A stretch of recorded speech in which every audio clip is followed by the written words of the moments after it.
asalaamaaleykum dal leen ak jàmm liste Yewwi Askan Wi bi nga xam ne daal bu ñu moyul du bokk ci jongante fanweeri fan ak benn ci weeru sulet looloo soxal ëttu yéenekaay yi ñu xëyee ndool élection tabu député yi loolu moo soxal ëttu yéenekaay bu groupe Sud Communication du Sud Quotidien muy dellu si nag ci li nga xam ne mooy xaar ci dëgg-dëgg coalition Benno Bokk Yaakaar njiitu réew mi di président Macky Sall bi nga xam ne ni dafa jëm ci ay élection législative yoo xam ne nag bu ñu moyul du yomb dara li ko waral mooy ki jiite majorité bi teg ci jiite réew mi lu bëree koy xaar benn bi jëm ci jàkkaarloo gu nar a tar gi nga xam ne moo nar a am ci diggam ak kujje gi te nga xam ne déggoo bi am ci diggante Yewwi ak Wallu moo ci gën a fës ak it investiture yi nga xam ne daal ci Benno Bokk Yaakaar moom la ñëpp di xaar ci jamono ji élection yi nga xam ne nag moo war a yeesal fukk ak ñetteelu législature assemblée nationale bi nga xam ne téeméer ak juróom benn fukk ak juróom député ñoo ca bokk nag nar lu yomb dara ngir njiitu réew mi di président Macky Sall bu ñu sukkandikoo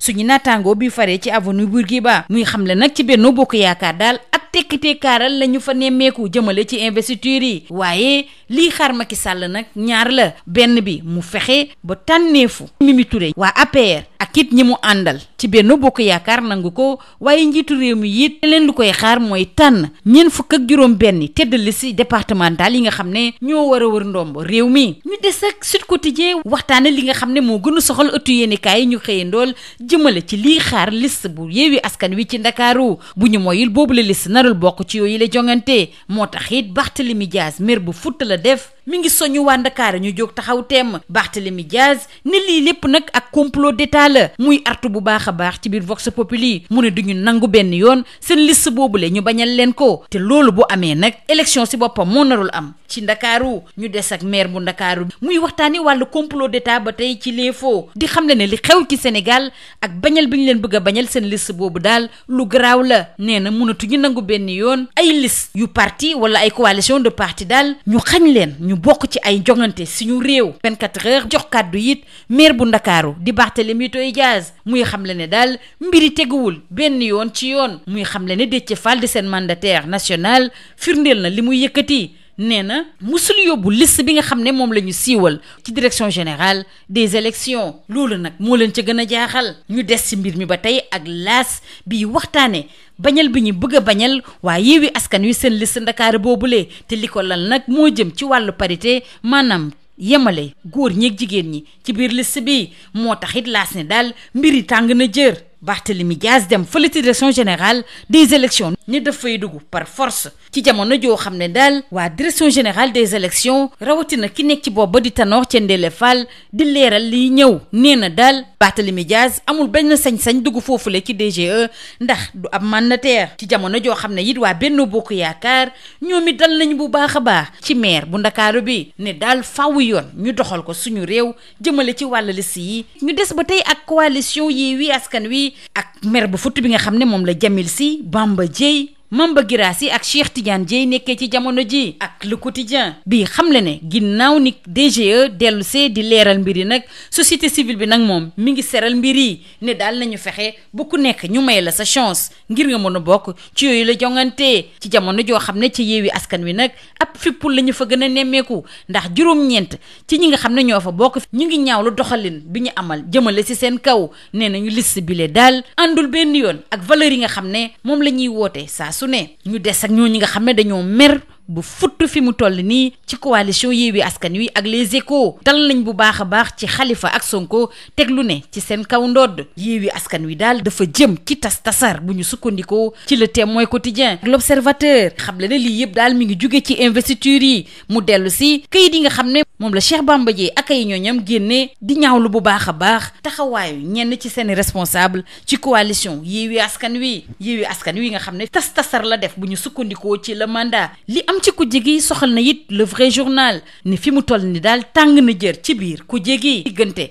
ñenn ñu mer ba futtu ak di fippu ak it dàq bi ñu leen di dàqal yenn ci seeni liste ci wàllu wér-gu-yaram nag Le Soleil ak Sud Quotidien di nga xamal ne SAMES def na yeneen syndicat yi jëm ci wàllu wér-gu-yaram siife nañu déggoo ak nguur gi naaw ñàq bakkan bu Astou Sokhna ci Louga nag tribunal bu grande instance démb ci àllarba bi xam le ne daal tëj na ci luñ dul tëdd juróom-benn weer ñetti sage-femme yi nga xam ne daal liñ leen di toppee mooy ñàkk jàppale koo xam ne daal da kaa yitte woon. ñu waxtaane wàllu koom-koom door ko ak Le Soleil bi waxtaane projet de loi de finances rectificative budget bi nag dañ ko yokk bu baax a baax li ko waral mooy koppar bi nga xam ne moom la ñuy yónnee askan wi koppar bi ñuy jël ngir jàppale askan wi ci wàllu courant ak it ci yi nga xam ne moom la ñuy jëfandikoo saa su ne dañuy dem fële ci Ziguinchor waa Libération di ñu nettali la fa xew ak patron cadastre bi di def lu ko neex ci terrain yi ak ci suuf si donte sax nag jox nañ ko këyit bi firndeel ne moom dem na à la retraite. Donatien Kamfani moom daal toog na fa ñaari at te ñi nga xam ne ñoo ko féetee kaw daal ñoo ko ca bàyyi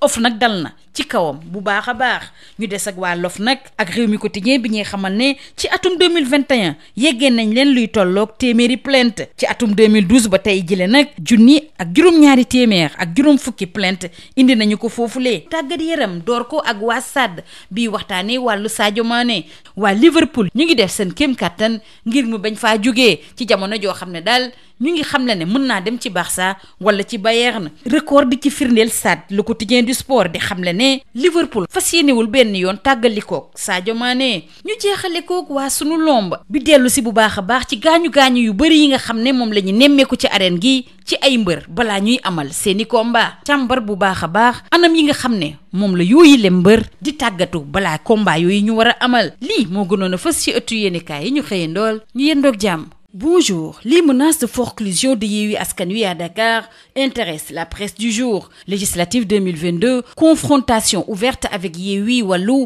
investiture de tous les dangers. Les grands défis de Benno, c'est le titre qui barre la une de Sud Quotidien. À mi-mandat de son quinquennat, le président Macky Sall s'achemine vers des élections législatives qui pourraient s'avérer largement rédhibitoires. Pour cause, renseigne le quotidien du groupe Sud Communication, le patron de la majorité et chef de l'État se retrouve confronté en perspective du scrutin de juillet, qualifié par certains de test majeur vers la présidentielle de 2024. Le chef de l'État se retrouve donc confronté à de véritables défis. Le mortel combat avec l'opposition sous dominante Yewwi Wallu et les investitures de tous les dangers au sein de Benno Bokk Yakaar. Ces élections, devant renouveler la deuxième législature forte de 165 membres, ne sont pas parties pour être une partie de plaisir pour le président Macky Sall, selon le confrère de l'Avenue Bourguiba. Restons avec Sud Quotidien avec ces menaces de forclusion de Yewwi Askan Wi à Dakar, avec Barthélémy qui charge et Dakar qui riposte. Barthélémy crie au complot d'État et menace dans les colonnes de Vox Populi, avec ce risque de rejet de la liste de Yewwi Askan Wi à Dakar pour non-respect de la parité. Nous n'accepterons pas d'être forclos